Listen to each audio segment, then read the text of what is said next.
bênção que Ele realiza em nosso favor, nessa casa de forma muito especial. E nós falamos de nós. O trabalho dele não tem limite. É daquele tipo de espíritos que simplesmente socorre e ajuda. Então hoje nós vamos mergulhar no mar de amor, que é a vida de Fabiano de Cristo. E ninguém mais apropriado para falar sobre Fabiano do que o autor dessa obra. Mergulhando no mar de amor, conta a vida dele, a história de vida dele. E eu pedi ao nosso querido professor César Reis, que se encontra aqui conosco, para ir um pouco além, falar sobre o trabalho espiritual que Fabiano faz, que realiza em favor dos sofredores, de todos nós. Porque quem está na terra que não precisa de um socorro e de uma ajuda. Então, de público, nós agradecemos ao nosso professor, que nos ajudou muito no início dessa nossa tarefa, da nossa obra social. Estamos sob o amparo de Fabiano de Cristo e sua equipe, fazemos parte da família espiritual de Fabiano, e o nosso querido professor vai nos falar, nos lembrar da história desse homem que aprendeu a conjugar o verbo renunciar. Renunciou, amou e se entregou um trabalho grandioso de socorro aos sofredores. Vamos fazer a nossa prece, em seguida passar a palavra ao nosso querido professor, e após ele vai ficar para fazer um momento de autógrafo. O livro dele está na nossa livraria ao valor de R$25.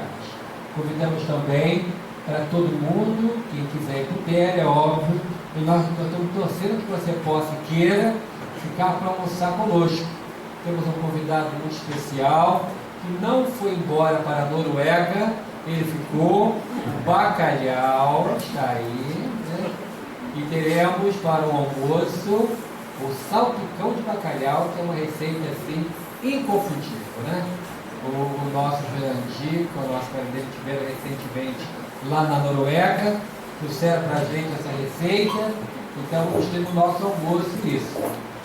Nós vamos então fazer a prece, e em seguida passar a palavra aqui ao nosso querido professor César Reis.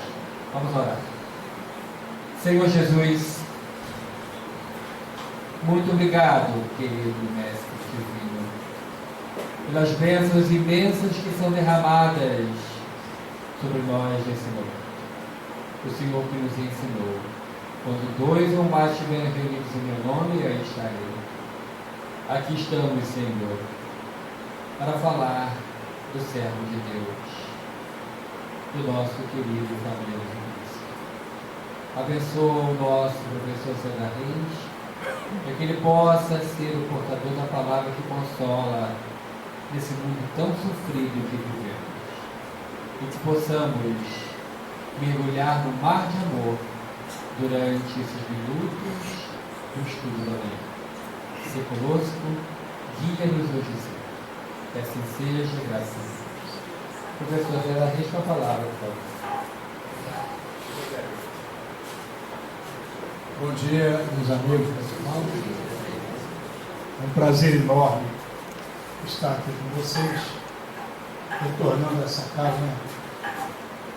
Não posso esquecer o momento que nós vivemos aqui, presidido por Fabiano de Cristo. Não sei se lembra disso. Nós tínhamos um convênio, na época, com o BNDES. Conseguimos um recurso para abrir novas instituições que adotassem o modelo do Lar Fabiano de Cristo. E uma das instituições foi esta aqui. A única do Sudeste. Porque eles queriam que nós fizéssemos, sobretudo no norte do país. Ao longo desse trabalho, que levou algum tempo, nós conseguimos estabelecer uma relação com o gerente da ação social do BNDES da época, que nós não conhecíamos. Ele esteve conosco, por exemplo, em Rondônia, quando nós demos um seminário de Fabiano de Cristo. E ele ficou apaixonado. pelo Fabiano de Cristo. Quando nós viemos aqui, foi aqui neste local, né? Viemos aqui para fazer a inauguração das instalações, que vieram recursos, né? Permitiu isso. Nós convidamos o companheiro, o gerente, que era o Dr. Marcos, né? Ele sentou-se aqui conosco. Fabiano de Cristo presente. Nós sentimos aquele amor incrível, né? Falamos um pouco, ele falou, né? Fez a prece, em nome de Fabiano. E para nossa surpresa, nós percebemos pela mediunidade, a ação amorosa de Fabiano de Cristo, envolvendo o nosso companheiro Márcio, profundamente agradecido pela ação que ele desenvolveu, que permitiu que esse recurso viesse para cá e em todo o Brasil. E naquele momento, Márcio, gerente do BNDES, um homem que manograva dinheiro, recurso, enfim, questões administrativas, burocráticas, controlava essas coisas, aquele homem duro, né, nessas coisas do mundo, ele não aguentou o amor do Fabiano. Ele era judeu, eu não sabia disso. Pois ele levanta, você se lembra disso, pediu licença para fazer uma bênção judaica aqui na nossa casa. Foi mais uma ação de Fabiano de Cristo, né? Esse amor que não tem religião, porque é de todas as religiões, é de todas elas. Estava me lembrando do Natal de 1723, faz tempo, quase 200 anos. Como é que era ali o centro do Rio de Janeiro, 1723? Aquela região que nós chamamos hoje o Largo da Carioca. Ali havia um monteiro, já existe até hoje, que era o Morro de Santo Antônio, que lá no alto ficava o convento de Santo Antônio, onde os franciscanos viviam. Dentre eles, em 1723, vivia o porteiro e também o auxiliar de enfermagem, Fabiano de Cristo, que aliás não se chamava Fabiano, era só Fabiano. Inicialmente chamavam de Fabiano, mas ele incorporou de tal maneira as virtudes de Jesus que passou a se chamar Fabiano de Cristo, que ele era de Cristo, né?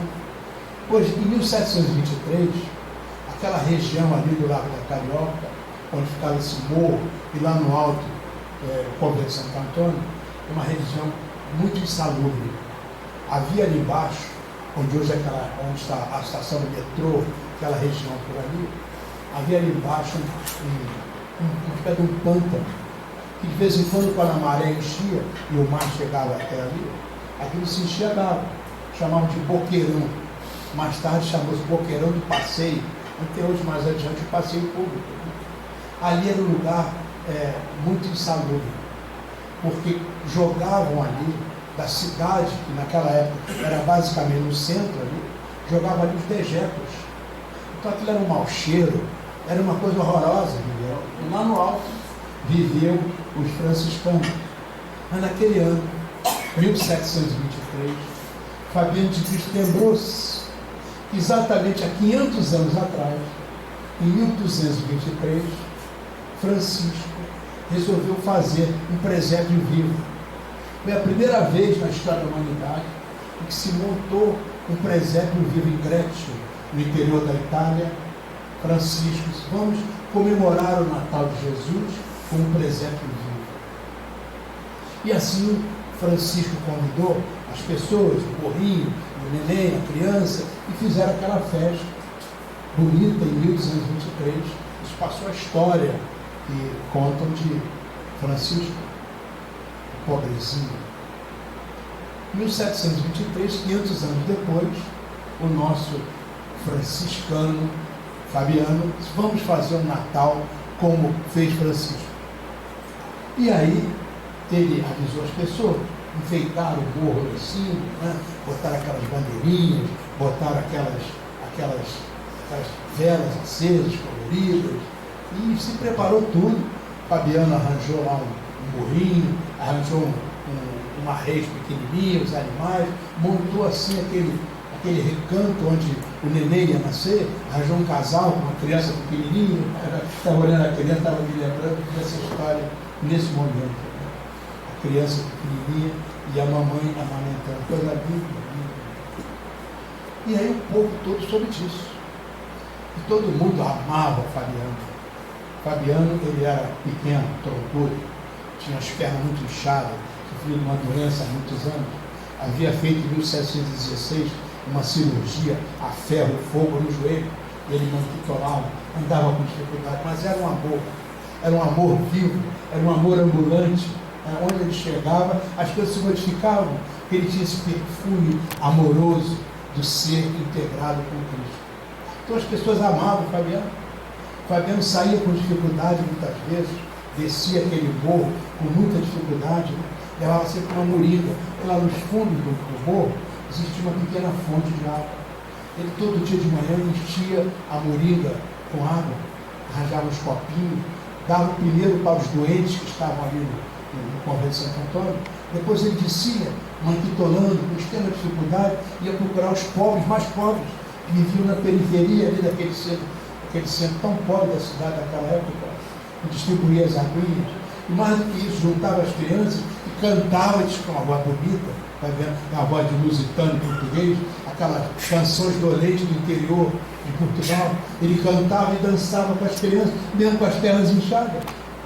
Era um espírito alvinitente, limpo, claro, preciso, amoroso.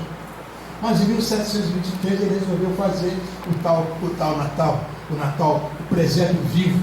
Convidou a criança, convidou o Nenezinho, convidou a mãe do Nenezinho, o pai do Nenezinho, montou lá aquela área onde o neném devia nascer, devia ser adorado, era o Natal. Né? Arranjou o bolinho, arranjou a reis, e convidou as pessoas. Mas havia um problema. E era bonito que a noite vinha chegando, naquela época não havia energia elétrica, e a escuridão começava a chegar, e o povo ia subindo o morro, carregando aquelas lanternas com velas. Era bonito de ver as pessoas subindo lentamente, as lanternas balançando para lá e para cá, para chegar lá em cima e pendurar à volta do presépio. Né? E Fabiano estava lá dentro orando. Quando havia bastante gente, aquele mau cheiro terrível que vinha lá de fora, tomava conta do ambiente, era horrível aquilo.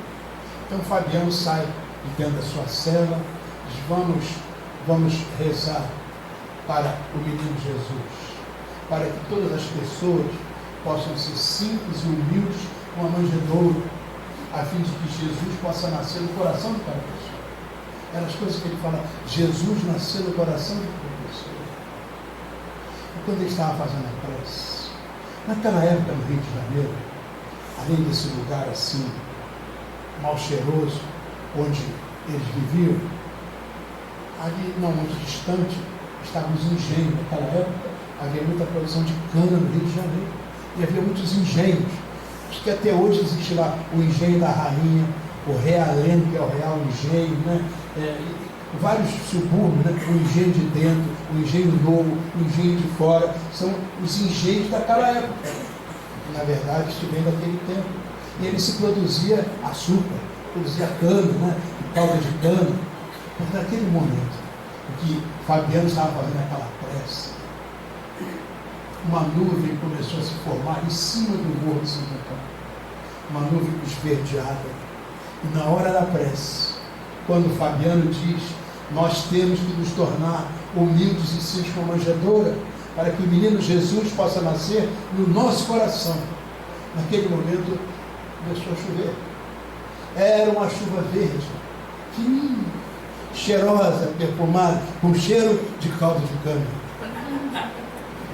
Era mais um dos chamados milagres, entre aspas, de Fabiano, do amor de Fabiano. Esse Natal de 1723, no Rio de Janeiro, passou a história como o Natal perfumado. O Natal em que o cheiro do caldo de cana tomou conta daquela região do Lago da Carioca, hoje, que nós chamamos. Isso era Fabiano de Cristo, por onde passava, ele espargudificava as coisas. Na verdade, ele não nasceu Fabiano de Cristo, ele nasceu João. João, lá na fronteira entre Portugal e Espanha, em 1676, no dia 8 de fevereiro. Aliás, aconteceu um fato interessante, porque o primeiro mentor, quando ele entrou para a igreja em São Bernardo de Siena, ali ainda de Reis, era Frei Boaventura, que era o orientador dele. Frei Boaventura era muito distraído, pois Frei Boaventura reencarna no Brasil e vem se chamar Carlos Juliano Torres Pastorino. É a reencarnação de Frei Boaventura. Distraído como ele só. Então, o Pastorino tinha um trabalho muito interessante de estudar o Evangelho. Às quintas-feiras, nós reunimos num apartamento que ele tinha na rua 7 de setembro, era um apartamento de biblioteca, tinha mais de 15 mil exemplares de livros, só sobre religiões comparadas, história das religiões, filosofia. Ele era um gênio, ele era um gênio. Era o Boaventura reencarnado, né? E era o mentor de uma pessoa de gente, né? As pessoas iam lá às quintas-feiras estudar o Evangelho, quase que palavra por palavra. Ele sabia a palavra, cada origem de cada palavra, o significado, a transformação da palavra ao longo do tempo. Dos evangelhos, ele publicou um livro chamado A Sabedoria do Evangelho. 8 exemplares foram publicados até hoje, faltam 8 por publicar. Quando estava desencarnando, Fabiano, do Pastorino, estivemos com ele em Brasília, ele disse assim: olha, César, ficou faltando o Apocalipse, que é muito difícil. Eu vou estudar o Apocalipse, vou reencarnar para escrever sobre o Apocalipse. Esse era o homem. Pois bem, ele tinha esse trabalho de estudo às quintas-feiras, ali na rua 7 de setembro, na parte da biblioteca, e um dia a espiritualidade manifestou-se. Se vocês estão pensando que o Evangelho é meramente para diletantismo cultural, Evangelho vivido é caridade aplicada. Isso não diz nada ao coração de vocês? Pastor, isso, meu Deus do céu, nós estamos só estudando. Nós temos que arregaçar as mãos e trabalhar no bem. Então, em 1957, ele faz circular no Rio de Janeiro um ofício convidando pessoas de boa vontade para fundar uma instituição que era para servir aos necessitados. No dia 8 de janeiro de 1958, as pessoas se reúnem, ele apresenta o estatuto e eles fundam a instituição para servir a família e as crianças necessitadas, especialmente. Então, Pastorino, Boaventura, distraído, reencarnado, toma a frente: minha gente, hoje, 8 de janeiro, é aniversário de Fabiano de Cristo. Vamos colocar a instituição com o nome de Lar Fabiano de Cristo. Todo mundo aplaudiu, virou Lar Fabiano de Cristo. Detalhe: Fabiano de Cristo não é de 8 de janeiro, é de 8 de fevereiro. Era o Boaventura distraído, voltando. É isso mesmo, estamos próximos, 8 de fevereiro, né, para marcar o aniversário de Fabiano de Cristo. 8 de janeiro, marcamos a fundação do Lar Fabiano de Cristo. Mas o menino nasceu em 1676, lá em Soeiro. Eram 5 irmãos. E ele é o primeiro menino da família. No passado, a família tinha algum recurso. Aquela área era chamada o Morgado dos Barbosa, que era o João Barbosa. O Morgado era uma doação de terra, uma boa quantidade de terra, que o rei havia dado para a família lá atrás, e eles podiam explorar aquilo e viviam muito bem. Só que ao longo do tempo, isso foi se deteriorando, quando o pai dele estava vivendo com a mãe dele, Dona Senhorinha, e as filhas, a situação era muito difícil. Não tinham mais recursos, haviam tido muitos problemas financeiros, econômicos, a produção não era boa. E o grande sonho do pai dele é que nascesse um menino, e esse menino ia refazer a grandeza dos Barbosa. Era essa a ideia. Aí nasce o João. Olha, esse é que vai refazer a grandeza, né? Vamos botar ouro em cima dele, força em cima dele, para refazer a grandeza dos Barbosa. E o menino, desde cedo, se destacou, era muito inteligente. Ele foi a única pessoa na aldeia que aprendeu a ler e escrever. Aquilo era até hoje, Solinda, é praticamente uma aldeia pequenininha. Tivemos lá algumas vezes. Pequenininho. Mas ele andava para um lado e para o outro, cuidando da igreja, fazia a limpeza da igreja. O padre, naquela época, aparecia mais ou menos de 3 em 3 meses. E quando notou o interesse dele pela igreja, o padre começou a ensinar a ler e a escrever. Ele foi a única pessoa que aprendeu a ler e escrever. e começou a ler aqueles livros que tinha na igreja, os livros religiosos, naturalmente. Se destacou ali, aprendeu a fazer contas também, aquelas continhas simples, que naquela época ninguém sabia fazer. E ele foi crescendo. Como ele aprendeu a ler, escrever, o pai disse, olha aí, ele vai refazer mesmo a grandeza, a riqueza dos Barbosa, né? E aí, quando ele já estava ficando rapaz, o pai disse, olha, eu vou arranjar para você um trabalho, tem um primo que vive lá na cidade do Porto, eu, o primo, te arranjar um trabalho para você ganhar muito dinheiro e trazer a riqueza de novo do que nós.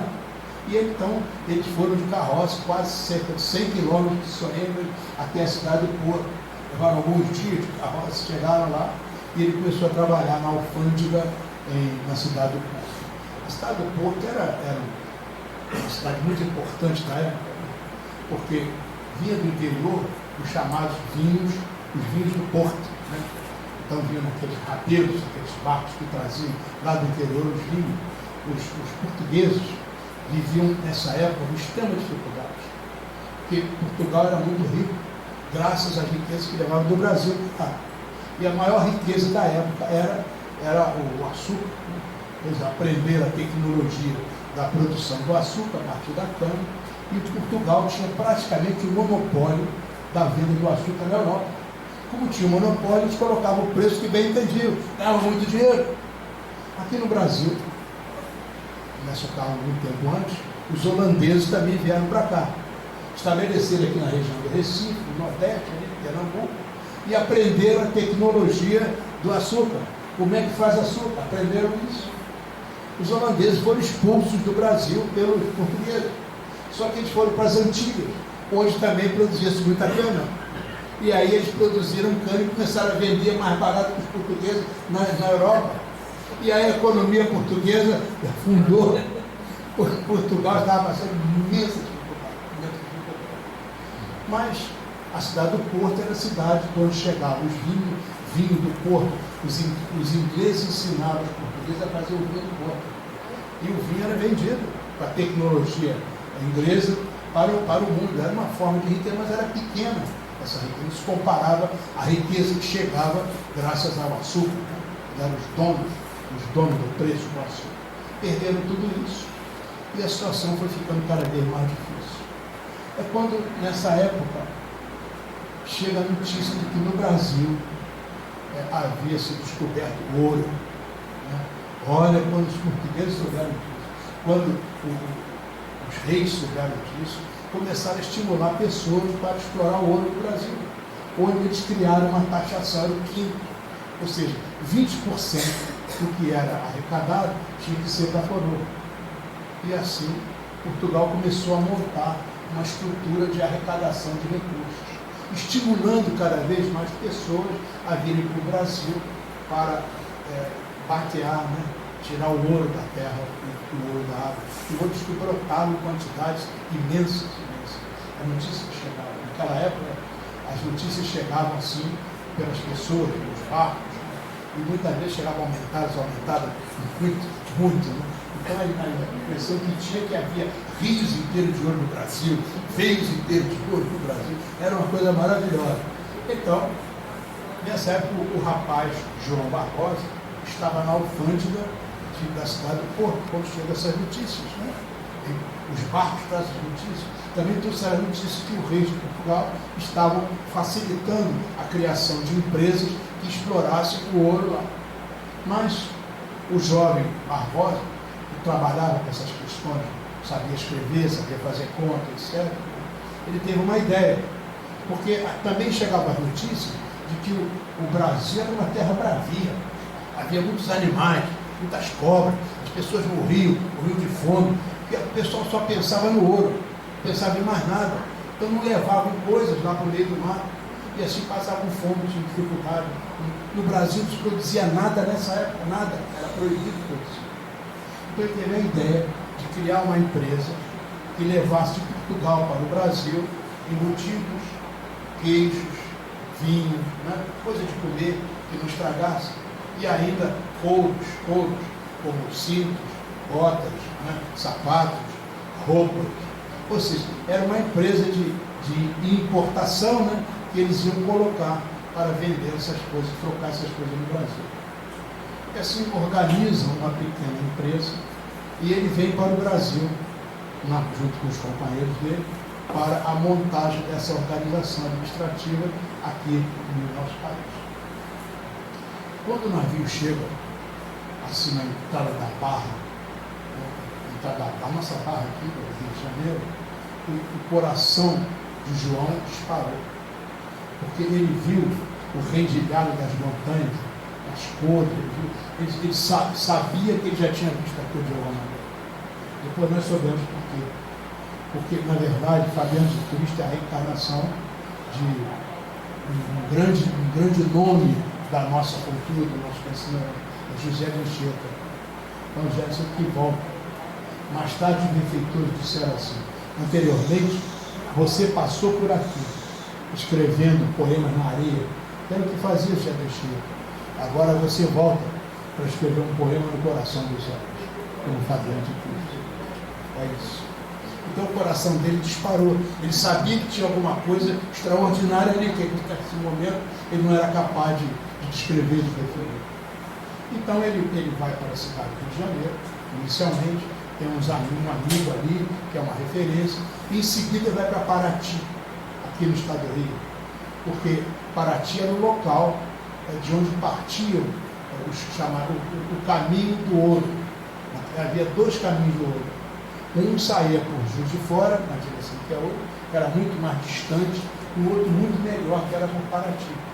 As pessoas saíam de Paraty, iam para Cunha, desciam aqueles contrafortes da Serra do Mar, chegavam na região que é hoje Lorena, Guaratinguetá, e ali começavam a subir a Serra da Mantiqueira. Ali na Serra da Mantiqueira estavam surgindo os primeiros arraiais, onde as pessoas estavam bateando, encontrando ouro. Era ali. Então Paraty era o lugar ideal. Ele vai para Paraty com o grupo dele, alugam uma casa e começam a levar a primeira partida e colocam em lombo de burro, né, e vão sair de Paraty, começam para Cunha, para Guaratinguetá, Lorena, vão subir depois a serra. Eram mais de 30 dias de caminhada pelo meio do mar. Ele arranjou, Fabiano, João Barbosa, ele arranjou um guia índio, que era uma criatura muito simples, muito humilde, de grande conhecimento das ervas, né? Ele sabia fazer, ele era índio, sabe? Conhecia os segredos das ervas, ele fazia xaropes, ungüentos, cataplásmicos, né? Remédios para tratar, e ainda chás e sopas, fazia tudo isso, era o guia índio dele, e eles iam seguindo pelas montanhas, né? Subindo, descendo, e aí chegavam nos lugares onde estava sendo o ouro, estava aparecendo, e eles trocavam aquelas linguiças, aqueles chouriços, aqueles queijos antigos, aqueles vinhos, e aí os couros, e os tecidos, trocavam por pepitas de ouro. Então essa viagem, mais de um mês para lá, mais de um mês para cá, né? Mas com isso ele voltou e foi ficando cada vez mais rico. Ficaram muito ricos rapidamente. E aí ele dizia: o que eu vou fazer com esse dinheiro? Né? Porque o ambiente das minas, das catas, das fasteiras, era um ambiente terrível. Que era um ambiente que tinha o chefe, né, que era o dono, tinha os escravos negros, escravos índios. Os escravos ficavam escravizados o tempo todo, recebiam um pratinho com uma sopa rala de manhã e outro com uma sopa rala à noite, só isso. Se tivesse água, tinha que se virar ali naquele lugar, porque não tinha mais nada. As necessidades eram feitas ali, ficavam todos amarrados com ferro, um amarrado no outro, com ferros pelos calcanhares, e passavam o dia inteiro batendo na terra, abrindo com picaretas as picadas para achar o ouro, ou ainda na beira da água, bateando e tentando encontrar o ouro. Era uma vida difícil, num ambiente de inibição. Quando o escravo morria, era fácil de morrer, porque havia as cobras que os atacavam, havia fome, né? Havia doença toda hora, eles morriam, ficavam mortos ali o dia inteiro. No final do dia, quando a noite chegava, o feitor cortava a corrente e empurrava com o pé. E era assim, depois chegava o urubu. Desculpe falar essas coisas, mas vocês saberem o ambiente que ele percebia, horrível, a iniquidade humana, a ambição, o roubo, a matança, a escravidão, essas coisas trágicas que aproximam muito a criatura humana dos animais, dos piores animais, que dantescamente procuram apenas sobreviver, segundo o seu instinto, sua natureza. O ser humano aproximar-se disso não é segundo o instinto, segundo a natureza. O predomínio do orgulho, né, do egoísmo, da ambição, da vaidade, da luxúria, porque também a prostituição era generalizada nessa área. Então era muito sofrimento. Então, o João Barbosa, que era o espírito sensível, olhava aquele ouro e disse: esse ouro está manchado com a tragédia dessas pessoas. Eu não quero isso para mim. Eu não quero isso para mim. Ele sabia que não podia incorporar a vida dele esse ouro manchado com a tragédia dos outros. Aquele ambiente era deletério, era muito ruim. Então um dia ele recebeu a informação que o navio que estava vindo do porto, com as especiarias e com as coisas que eles haviam encomendado para o escambo, para a troca por ouro, havia quebrado aqui no Rio de Janeiro. Ele então aluga um barco menor, sai de Paraty para ir buscar as suas encomendas antes que elas estragassem. E quando ele chega no Rio de Janeiro, as coisas começam a se transferir do navio grande, da caravela grande, para o barco pequeno que ele comprou, que ele alugou. Quando ele chega lá, diz: olha, vamos ter que esperar a maré subir, isso aí vai levar mais um dia descarregando, uns 2 dias aqui. Bom, então o jeito é ficar por aqui, aguardando. O Rio de Janeiro naquela época, o porto, era aquela região ali da Praça 15 hoje, não havia quase nada ali, umas pequenas construções ali à volta, né? E lá longe, hoje nós chamamos a Rua da Misericórdia, né? Lá longe era um caminho desenfiado, e lá longe se tinha um outeiro, lá no outeiro uma construção tosca, pequena, que era o convento de Santo Antônio, no Morro de Santo Antônio, que hoje nem existe mais, não foi retirado. Então ele olhou aquilo que foi como se fosse um ninho, e foi atraído por aquilo. Quando ele chegou lá, subiu com alguma dificuldade, desceu aquele boqueirão mal cheiroso, infecto, né? Ele subiu e dali foi recebido por 2 freios. E ficou olhando aquela vida assim, humilde, modesta, né? Os franciscanos. Ele disse assim: mas é isso que eu quero, isso que fala meu coração. E naquele momento, ele tomou a decisão: eu vou ser um franciscano. Então eles informaram a ele que, na verdade, ele estava em Paraty, veio procurar Angra dos Reis, onde existe até hoje o convento de São Bernardino de Siena. Procure lá o nosso Boaventura, o distraído, né? Procure lá o Boaventura, e ele vai lhe dar as orientações necessárias. Mas ele nem tomou conhecimento de Benedito, voltou para Paraty, pegou as suas coisas e entregou para os seus sócios, pegou recursos, mandou para a sua família, lá em Soenga, alguma parte doou para os pobres, para a igreja, e ele ficou só com a roupa do corpo. E quando ele chegou, pegou um barquinho, voltou de Paraty para Angra dos Reis e procurou o convento de São Boaventura. E lá encontrou o Frei Boaventura, o São Bernardino, lá encontrou o Frei Boaventura e simplesmente disse o que ele queria. E naquele momento, ele tinha definido a vida dele. Ele sabia que tinha que fazer em tempo de noviciado, mas ele teria que se submeter a 3 dias de reflexão dentro de uma cela. Eu estive lá no convento, existe até hoje, quem quiser pode conhecer. Hoje está em muito mau estado, praticamente tem só a frente dele. Mas você ainda vê os contrafortes do que eram as celas, minúsculas. Na cela havia apenas um recanto para deitar e um buraco para fazer necessidade fisiológica. Teria que passar 3 dias ali dentro fazendo meditação para ver se era aquilo mesmo que ele queria, não aquilo mesmo que ele queria. E aí acontece um fenômeno interessantíssimo, e Chico Xavier nos narrou isso em conversa que nós tivemos posteriormente. Na verdade, quando ele entrou, João Barbosa, quando ele entrou em transe espiritual. Ele foi recebido por Francisco, porque ele era um franciscano reencarnado. Francisco, que levou aqueles 3 dias preparando-o para a missão amorosa que ele devia iria cumprir. Então, o que aconteceu nesse encontro dele com Francisco, na verdade, nós só podemos traduzir assim como luzes maravilhosas, um amor circulando entre aqueles corações, unindo aqueles corações, o grande reencontro de criaturas circularmente vinculadas ao bem, sabe? Aquela misericórdia, aquela doçura, aquela meiguice, sabe? Aquele respeito, aquela troca, aquela mutualidade, tudo isso era aquilo que aconteceu. 3 dias depois, batem na porta, né? E a pessoa que cuidava dessas criaturas disse: ué, você passou 3 dias, não comeu nem bebeu nada? Ele nem percebeu que havia passado 3 dias, que a comida estava ali lá de fora. Ele não comeu nem bebeu nada, ele nem percebeu isso.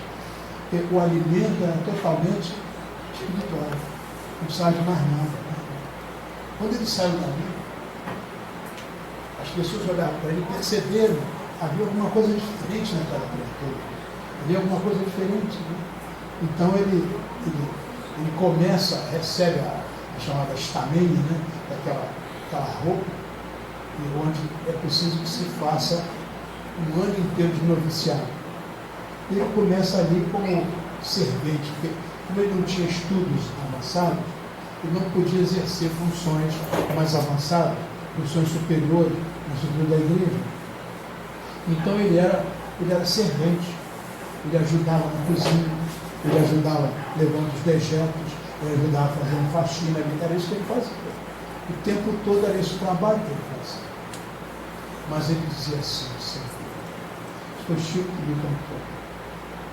Na verdade, Fabiano de Cristo refaz a ideia do cristianismo original.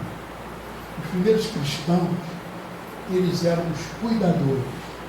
O que é o cuidador? Você sabe que você pode me pedir um copo d'água, eu te dou um copo d'água, você bebe, é só um copo d'água que você bebeu, saciou a tua sede. Mas eu sei que a água é um fluido capaz de receber vibrações positivas. Então, na hora que eu estou colhendo a água, eu peço ao Senhor que coloque ali essas vibrações positivas. E quando você bebe a água e as vibrações positivas.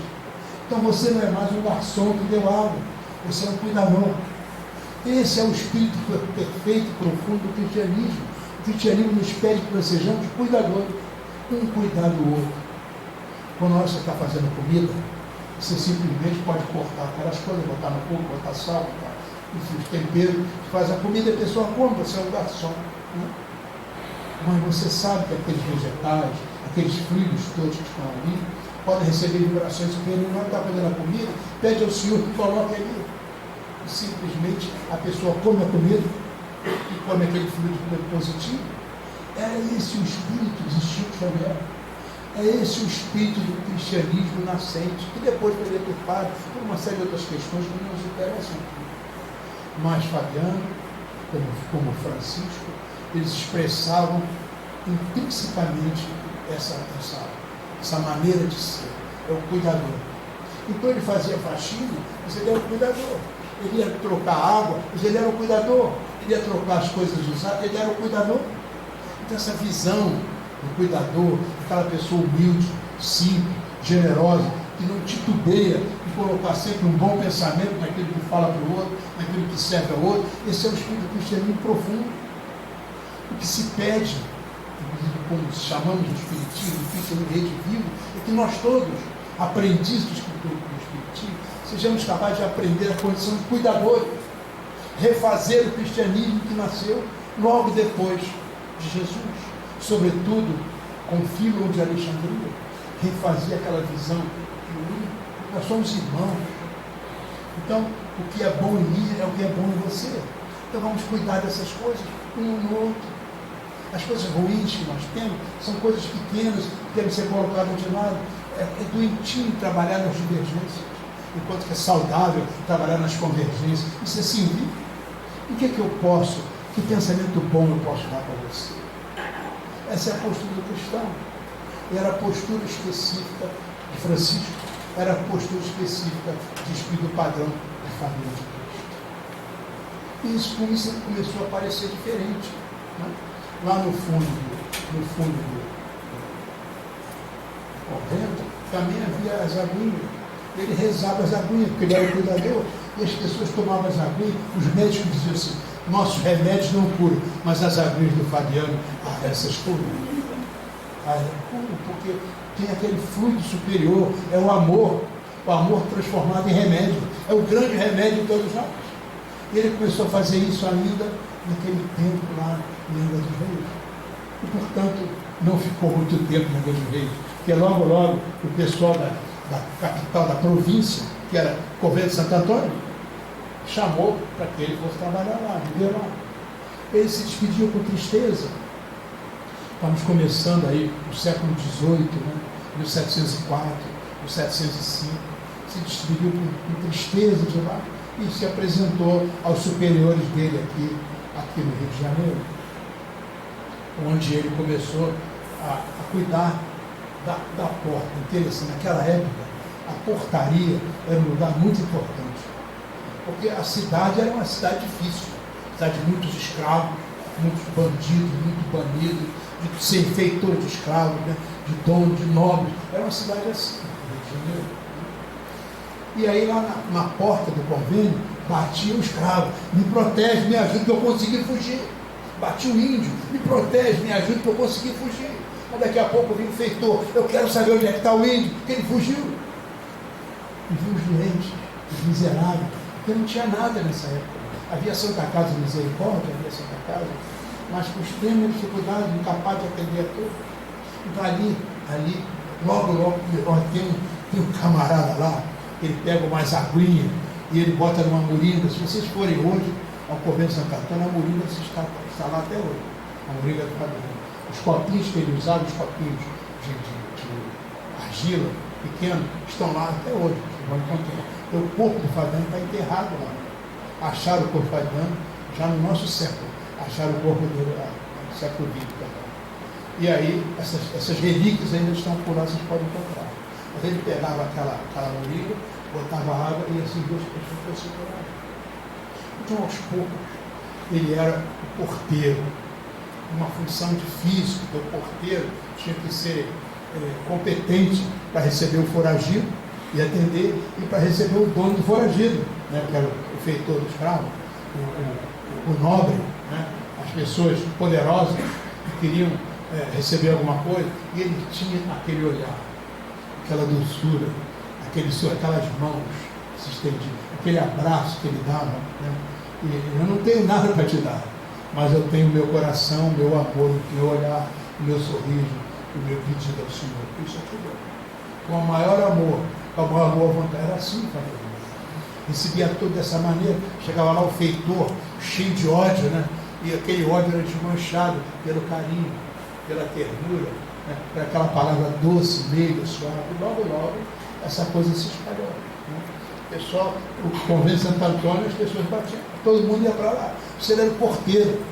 O porteiro era uma espécie de diplomata, né? Que ficava na porta lá, tentando arrumar as coisas.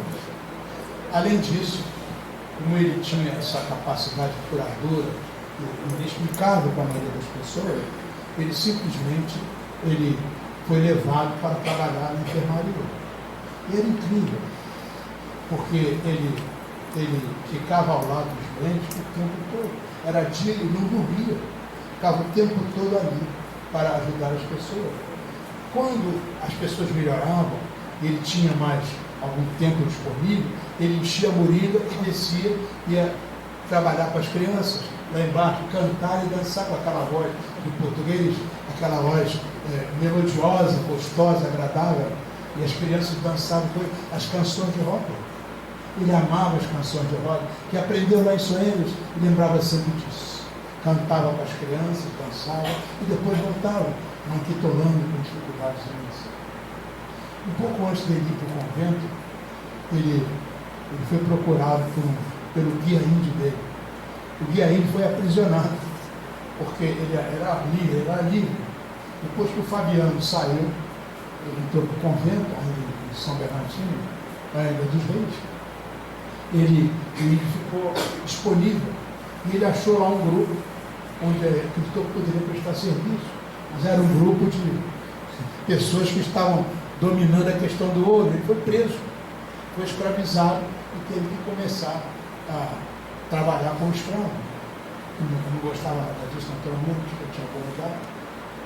Mas um dia, um negro ao lado dele morreu. E foi cortado à noite, só que foram empurrados e correram ele também. Aí ele conseguiu se soltar e fugiu.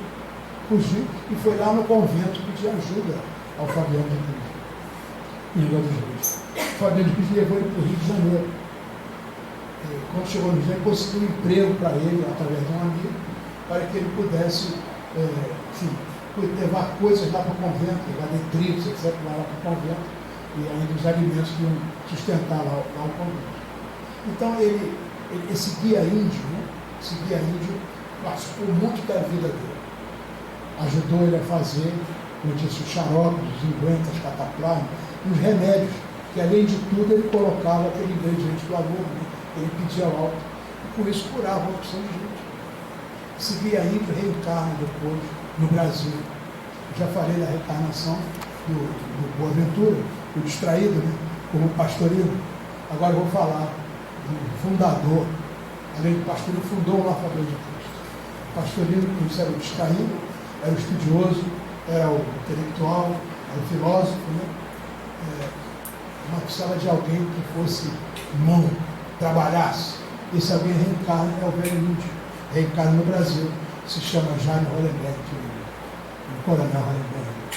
Foi a grande mão que transformou aquela ideia do pastorino numa coisas concretas que permitiu a formação que nós chamamos de Lavrador de Cristo.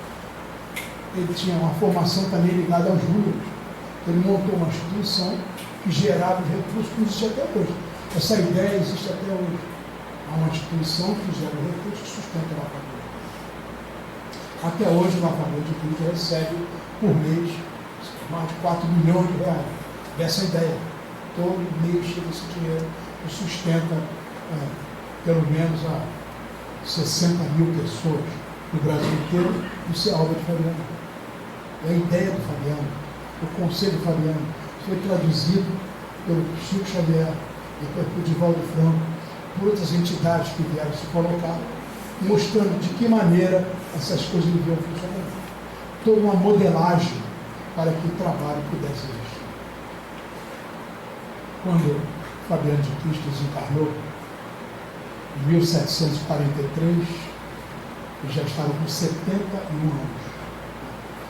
Perdão, 1747.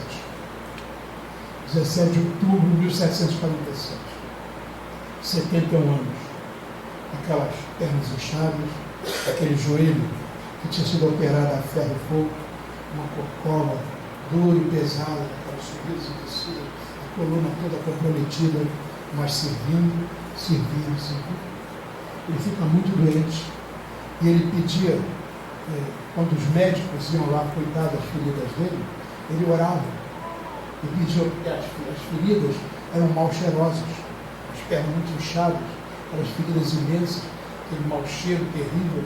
Ele então orava e pedia ao Senhor que os médicos não precisassem se submeter àquelas coisas, e simplesmente o ambiente lá do local onde eles estavam, a enfermaria, estava tomado por perfume de rosas. Há inúmeros testemunhos que falam disso. Então, simplesmente, quando os médicos tocavam na perna ferida, não saía aquele cheiro meio gangrenado, naquela coisa meio podre, saía cheiro de rosas. Esse era o Fabiano. É um amor integral. Quando ele desencarnou, a cidade inteira do Rio chorou. O próprio vice-governador, ninguém curava uma doença do vice-governador. O famoso Gomes Freire, o nome de rua, Gomes Freire de Andrade. O vice-governador pediu, chama aqui aquele sacerdote lá, para ver se ele me ajuda, que eu preciso me levantar para trabalhar. Quem foi que levantou? Foi o Fabiano. Chegou lá, com a sua aguinha, com as suas pomadinhas, com os seus ungüentos, com as suas cataplasmas, mas era o cuidador. Diz ao Senhor que colocasse ali aquelas bênçãos, de amor, e o amor que cura. E assim, o próprio vice-governador, na verdade, vice-rei na época, ele Ele esteve lá quando soube que Fabiano de Cristo estava desencarnando. Quando ele desencarnou, o povo todo subiu. Aconteceu um fato muito estranho, é que o corpo dele não enrijeceu, porque ao rigor cadavérico, né, ele não enrijeceu. E à volta dele, esse perfume de rosa foi crescendo, que ele tomou conta de todo o convento. As pessoas vinham subindo, aquele cheiro ruim que tinha lá fora, quando se aproximava do convento, era cheiro de rosa. O que está acontecendo? Estava espantado, né? O que está acontecendo? Então ele chegava, estavam perto dele. E foram os primeiros sacerdotes em torno dele, vamos guardar alguma coisa dele, e começaram a cortar pedaço de sobrancelha, pedaço de cabelo, pedaço de roupa, para guardar a lembrança dele. Tiveram que botar a roupa dele 3 vezes, porque ele ficou nu 3 vezes, que cortaram a roupa para guardar. Né? Até hoje existem lá no convento algumas dessas chamadas, eles gostavam de chamar de relíquias, né? Guardavam as relíquias, algumas relíquias fabianas estão lá, até hoje. Né? Ele desencarna, e a desencarnação de Fabiano, Chico Xavier nos contou, a chegada dele no plano espiritual. Francisco veio recebendo, e havia assim luzes e luzes e luzes e luzes e luzes e luzes e luzes. E ele, Francisco dizia assim, cada luz dessa, uma oração de gratidão que estão fazendo para você. Desculpa, eu fico emocionado até hoje, porque a gente viu isso, sentimos isso. Cada luz dessa que se acende é uma oração de gratidão pelo que você fez. Ele começa a caminhar, amparado por Francisco, chega um sacerdote com um capuz, e se ajoelha aos pés dele e beija aquelas pernas dele inchadas, né? E aí as pernas vão desinchando, e ele fica bom integralmente bem. Ele então ora e puxa o capuz. Era o índio velho que tinha desencarnado, e foi lá cuidar dele mais uma vez. Fez com que as pernas dele se curassem.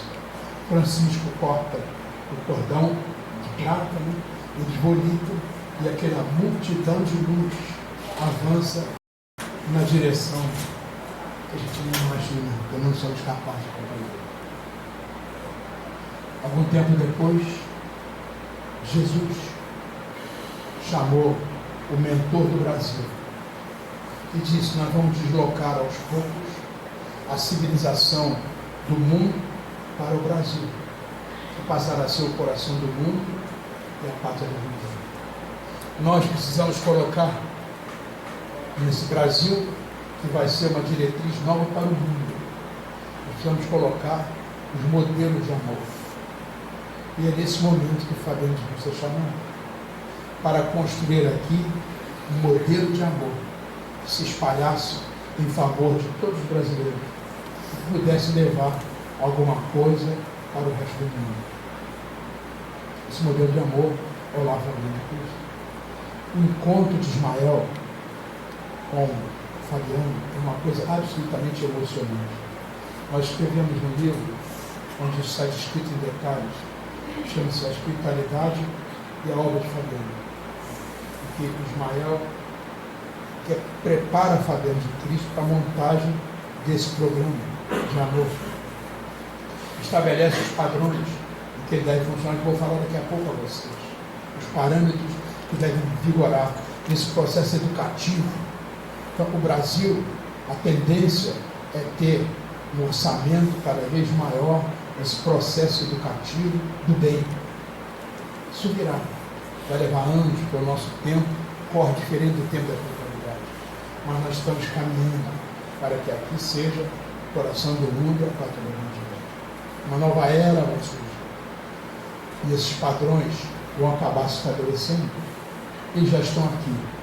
Nós tivemos a oportunidade, porque dirigimos o Lar Fabiano de Cristo durante alguns anos, nós fizemos parte do conselho da Unesco, que levava os padrões de Fabiano para o mundo.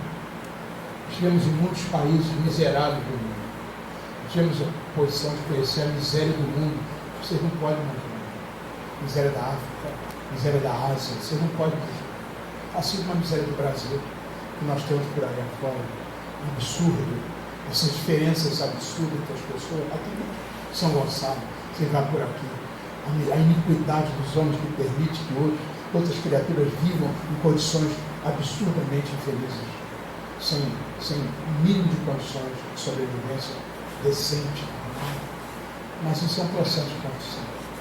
Só contar uma história para ver a questão do mundo. Nós tivemos numa reunião em que havia sido tomada uma decisão de que 10 países muito populosos do mundo, pobres, iriam colocar todas as crianças na escola.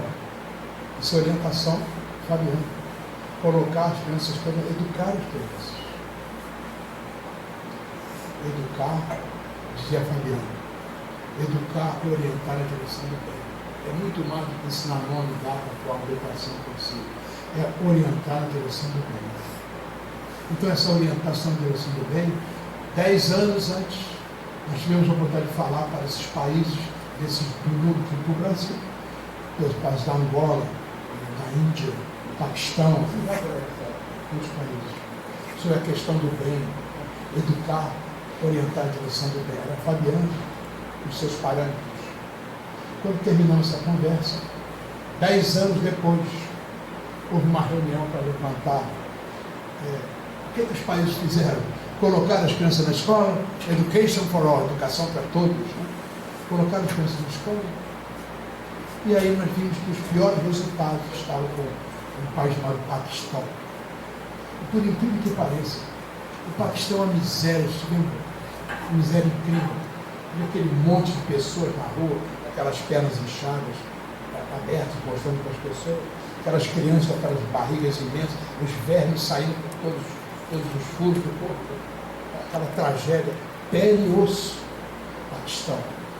Mas eles têm bomba atômica, que custa uma fortuna. Então a ministra do Paquistão, quando foi cobrar, por que o Paquistão não botou as crianças na escola? Porque não botou as crianças na escola, não melhorou.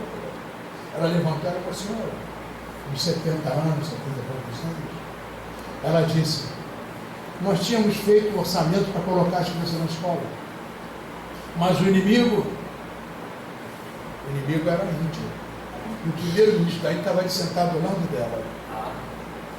O inimigo fez a bomba atômica. Ele ia jogar em cima da gente. Se nós não fizéssemos a bomba atômica, nós íamos ser triturados pelo inimigo.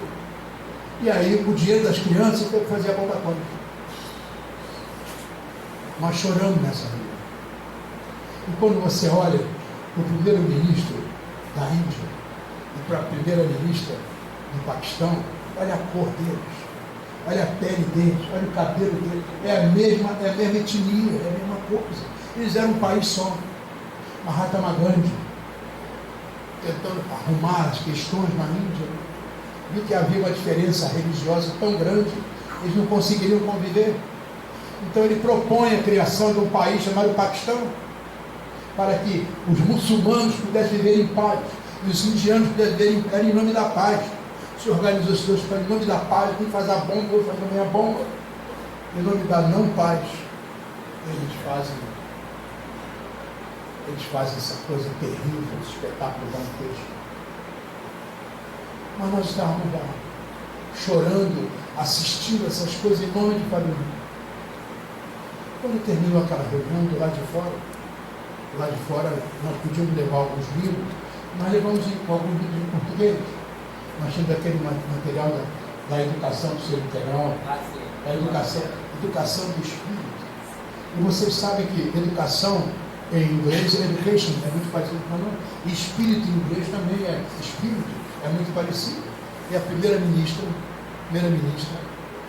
veio passando e botou a mão assim na palavra espírito e perguntou, o que é isso para você? E aí veio o Fabiano.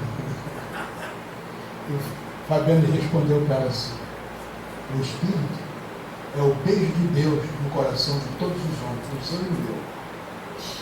O beijo, a kiss of God, o beijo de Deus no coração de Deus, no seu e no meu, de todos os homens. Ela olhou espantada. Fabiano, levando para o mundo a mensagem. Então, a partir daí, nós começamos de alguma sorte a tentar traduzir essa mensagem em um programa de trabalho, de que nós vamos falar um pouco a vocês, porque foi o programa que Ismael combinou a partir de Jesus, combinou com Fabiano, para a construção de um modelo de amor nas terras do Brasil, coração do mundo, para o Evangelho. Então, o primeiro padrão educativo, né?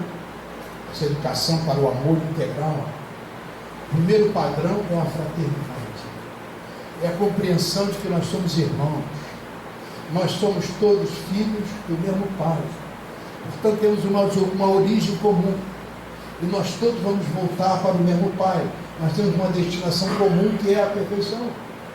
Nós fomos criados simples, ignorantes, mas perfeitíveis, todos nós. Então a primeira questão é irmão. Então, muito além da diferença das línguas, das raças, dos costumes, das religiões, nós somos irmãos. E é isso que tem que nos aproximar e não nos afastar porque nós temos pele diferente, porque nós falamos língua diferente. Não, não. Nós somos irmãos. Então a primeira questão da construção do mundo da nova era, da era da regeneração, é que os homens se compreendam, irmãos. É a ideia que Fabiano traduz para nós. A segunda questão básica desse processo educativo é o chamado por respeito. Respeitar o outro como o legítimo outro. Você tem a sua história, você tem a sua história. Nós temos histórias diferentes. O que eu sou hoje aqui é resultado das minhas histórias, do presente e do passado, que não são certamente melhores nem piores que as suas histórias. Porque nós estamos aqui, porque nós merecemos estar aqui, juntos, vivendo esse mundo que ainda é de provas e expiação, mas é o nosso mundo. Então tem que respeitar você, o que você pensa, o que você sente, o que você é, o chorador de si. Respeitar o outro. Como dizia Fabiano, o outro é sempre o legítimo outro, legítimo. E você tem na sua relação com o outro legitimá-lo. E o que legitima o outro é o respeito ao outro. Respeitar. Não importa se é rico, se é pobre, se é analfabeto, se é doutor, se é criança ou se é velho, é o outro, com a sua história, com seus conceitos, com o seu conteúdo, com a sua vida. Respeitar a priori. Eu não tenho nunca o respeitar nos iguala. Eu não o trato pior porque eu acho que eu sou melhor, nem o trato melhor porque eu acho que eu sou pior. Nós nos respeitamos, então nós igualamos. Nas ruas das grandes e das pequenas cidades, nós temos que caminhar juntos, respeitando um ao outro, com a história um do outro. Esse é um processo educativo que Fabiano propõe para cada um de nós. E a outra questão subsequente a essa é a questão da família. Diz Fabiano, você não nasce numa família por acaso. Existe toda uma história que cria o seu eu de hoje. Né? Você não nasce por acaso. Muito além das questões da genética e da hereditariedade, há questões transcendentes que nos aproximam.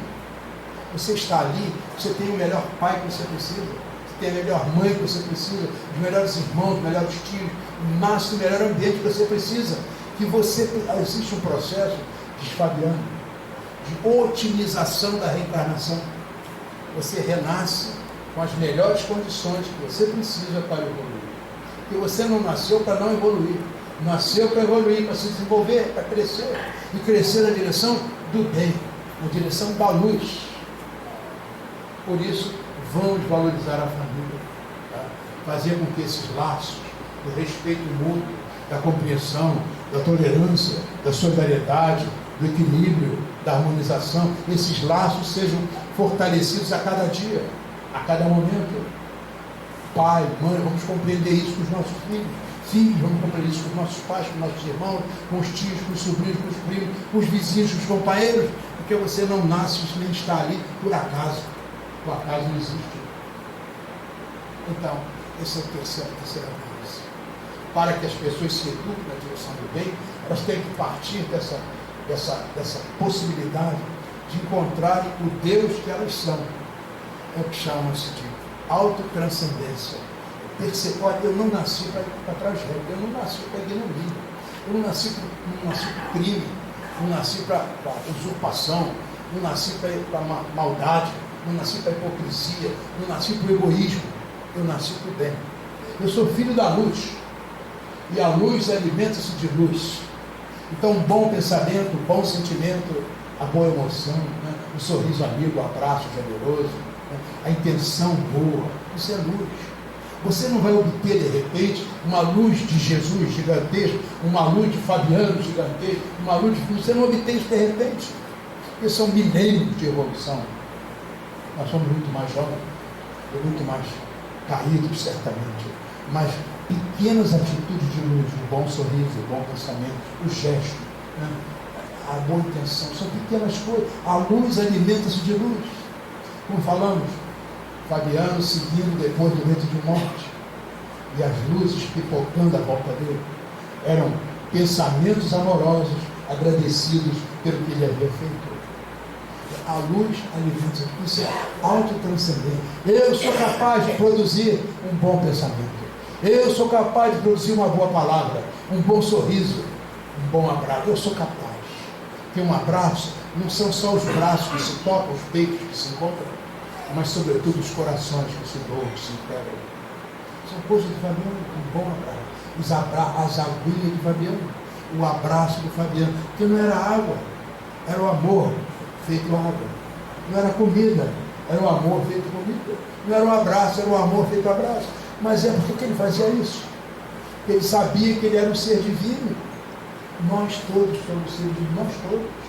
O que eu sei de minha realidade profunda é que lá no fundo nós somos Deus, está dito nos textos sagrados. Coloque a sua divindade para fora. Que o Deus é a perfeição, é a harmonia, o amor, o equilíbrio, é a paz. Coloque essa divindade para fora. E faça isso no dia a dia. Porque o Espiritismo tem essa característica. Como o cristianismo é redimido, o Espiritismo é uma coisa para ser praticada. O Espiritismo não é só para a gente ficar lendo, achar bonito, olha que coisa razoável, que coisa lógica, que coisa muito bonita, muito perfeita, magnífico pensamento. É isso sim. Mas mais do que isso, é uma mensagem para que você viva a fraternidade, o carinho, o amor, a tolerância, a solidariedade. Viva isso todos os dias.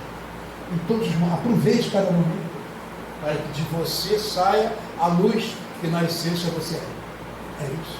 Isso aqui é a autotranscendência, é descobrir que nós somos deuses e que nós podemos praticar essa divindade aqui e agora, em qualquer momento. São coisas do Fabiano.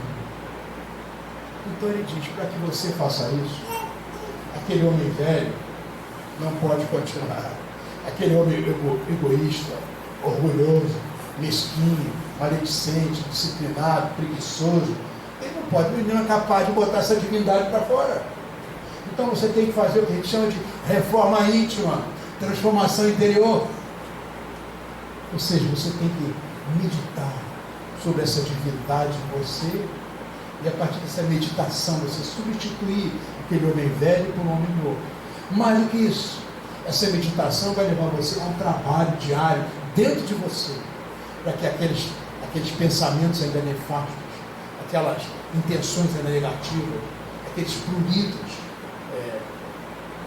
animalescos que estão dentro de você, aos pouquinhos eles vão cedendo lugar ao que te você.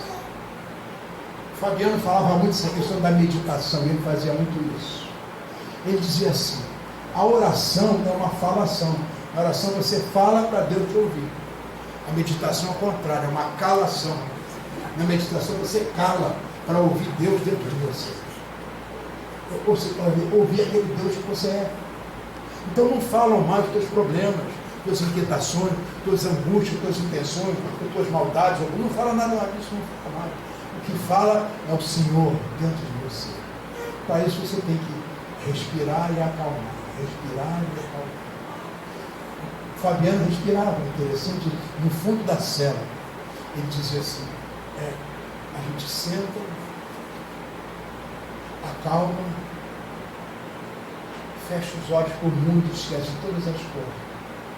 Aí você respira, enche o peito de ar, no mais ar que você consegue colocar dentro de você. À medida que o ar vai entrando, você vai dizendo assim, é Jesus que entra, é Jesus que entra, é Jesus que entra. E você começa a meditar assim. Aí você enche o peito de Jesus, ou de ar, né? E aí o ar vai sair, você diz, agora é o bem que sai de mim, é o bem que sai de mim. Porque Jesus entrou e que sai de você o bem. Então, meditar isso. É coisa assim, não tem essa coisa, essa ginástica. Não precisa nada disso. Você pode meditar dentro do ônibus, na sua casa, aqui, em qualquer lugar. Esquece o mundo. Respira fundo, é Jesus que entra. O ar entra, é Jesus que entra, é Jesus que entra. E eu fico plenificado de Jesus dentro de mim. Agora o ar sai, é o bem que sai de mim. O bem que sai de mim se oferece a você. O bem que sai de mim é isso. É uma atitude da gente se oferecer ao outro. Isso é a partir da meditação. É diferente da oração. Na oração eu falo, Senhor, me dá isso, me dá aquilo, etc. Mas eu não peço nada. É o Senhor que entra em mim, representado por Jesus, e desperta em mim essa grande luz e se oferece incondicionalmente a todos, que é o bem. Isso é o processo de reforma íntima, de transformação. Mas para que você faça isso, existe uma ferramenta extraordinária, a mais extraordinária ferramenta de transformação que existe. E que é a palavra mais bonita, segundo Chico Xavier, a palavra mais bonita do que o Espírito chama-se caridade. Na questão 186 do Livro dos Espíritos, fala-se magistralmente da caridade. Na verdade, coloca-se um tripé. Caridade é benevolência, é indulgência e é perdão. Não é assim? Veja, a benevolência é o benevolere. O bene é bem. O volere é querer, é uma volição, uma força. Eu não sei quem você é. Qual é o time que você torce, qual é o partido que você roda. Eu não quero nem saber disso. Mas eu quero o teu bem. Não quero saber se você é alto, baixo, gordo, fala inglês, não fala você. Eu quero o teu bem. É benevolere. Então você passa, por onde você passar, quando eu olhar você, que sai de mim, eu quero o teu bem. Eu quero a tua saúde. Eu quero, sabe, isso aí que é a benevolência, benevolere, é querer o bem. A priori eu quero o teu bem. Então você chega perto de mim, quando eu olho para você, eu quero o teu bem. Não importa se você vai bater em mim, vai brigar comigo, vai me xingar, não importa, mas eu quero o teu bem.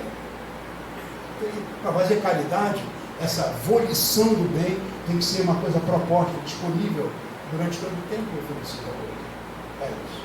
Caridade do processo relacional. A segunda palavra-chave é a indulgência, é a palavra bonita, indulgência, vem de in, significa dentro dele. Indulgência é do verbo passivo, dulcere, significa adoçar. Indulgente é aquele que fica doce por dentro. Quando eu fico doce por dentro, o que sai de mim, doçura mesmo.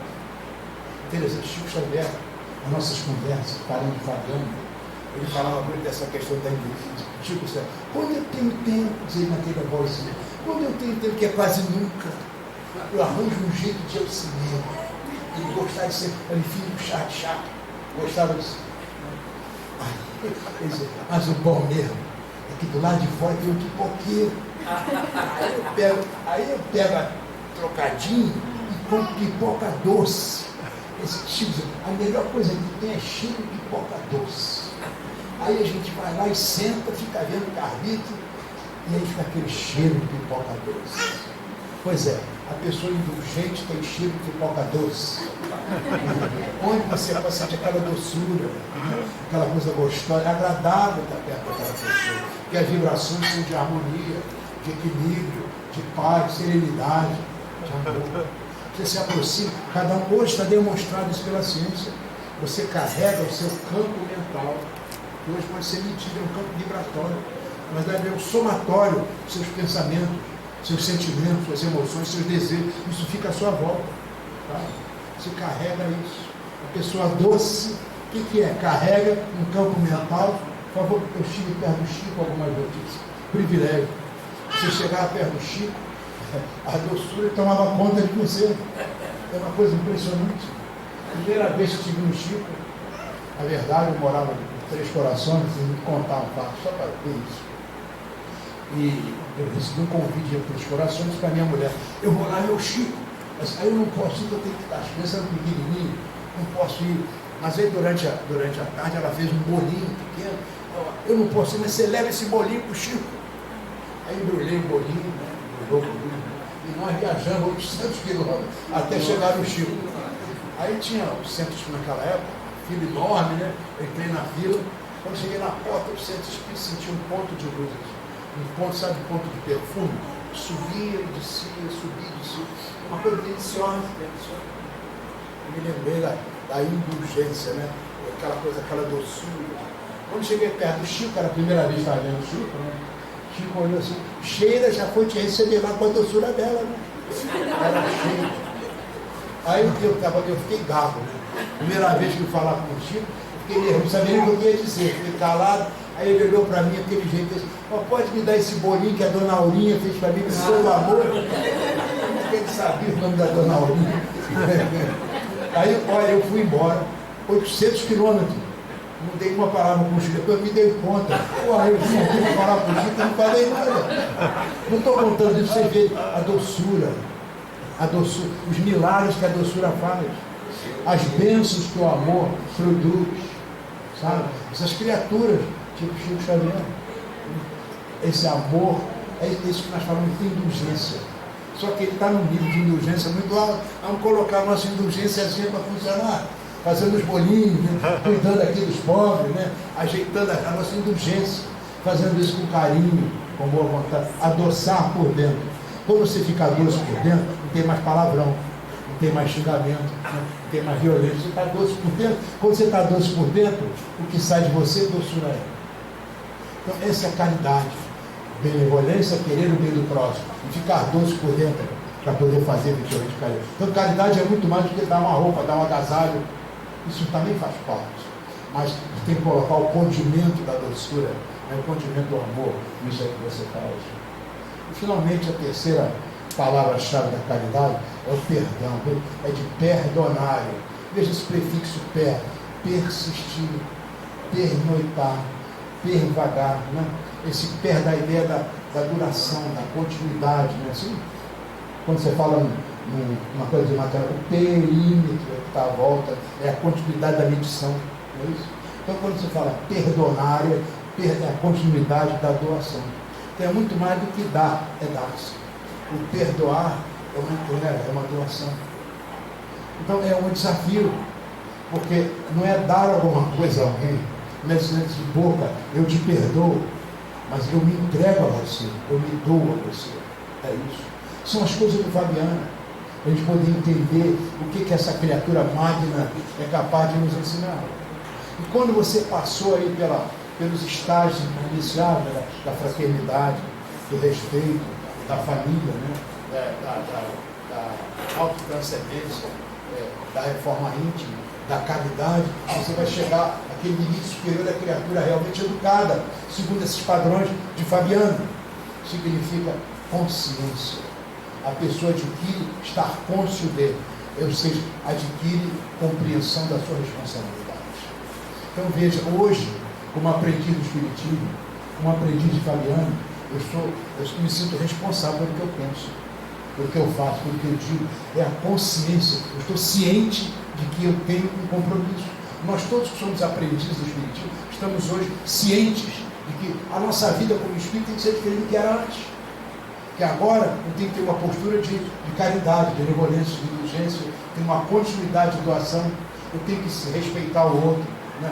Enfim, todos esses parâmetros que nós colocamos antes, são os parâmetros de Fabiano, eu tenho que colocar adotando também. Como disse, quando Fabiano de Cristo desencarnou, formou-se uma procissão imensa das pessoas que oravam por ele. Chegou o guia índio, que depois reencarna como Jaime Wallenberg, e simplesmente abraça as pernas dele, beija e as pernas se curam. É o amor. Então a mensagem de Fabiano, que nós queríamos, encerrando essa modesta expressão que estamos fazendo, é essa mensagem de um amor profundo, um amor da essencialidade. Não é um amor meramente retórico, mas é um amor existencial, um amor relacional. A grande mensagem de Fabiano é isso. Seja irmão do seu irmão, pratique a irmandade, ampare, coopere, justifique, ajude, enfim, a sua postura perante o outro terá sido uma postura positiva, fazer com que o outro cresça. E quando o outro cresce, você cresce também.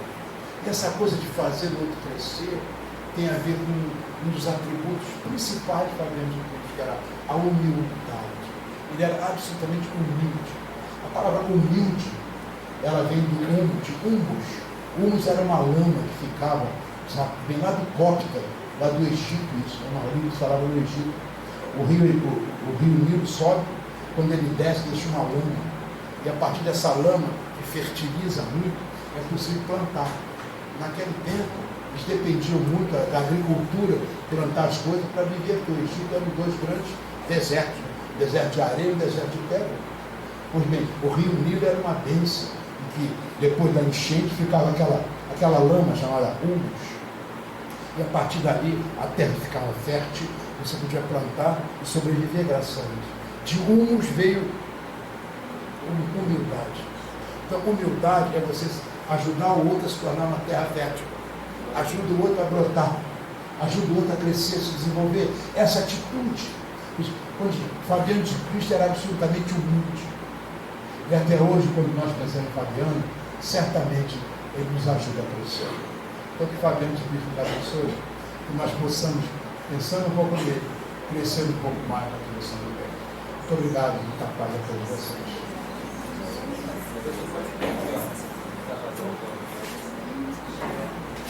Nós agradecemos muito ao nosso querido professor César Reis por esse momento de reflexão, conhecer um pouco mais da vida e da obra, inclusive do trabalho no mundo espiritual do querido benfeitor Fabiano de Cristo. E desde que a semente foi aqui lançada, iniciamos esse trabalho em 2004, professor.